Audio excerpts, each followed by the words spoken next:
Yan na nga po. Ito po ay split type AUX yung brand. Medyo maulan na nga po ngayon. So palag po yan. Yan po, nahanap na po natin kung saan po siya nagbilik. Buhusan lang natin ng panlik. Yes. Yan po, dalawa po siya. Sa loob po siya mismo ng pins. Kaya hirap po hanapin. Yan po, lakas po ang pagkabula niya.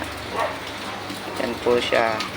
Yung isa ito nagtatago rin, kaya pa magpakita, pakipot pa. Yan po. Ito isa may medyo malakas po.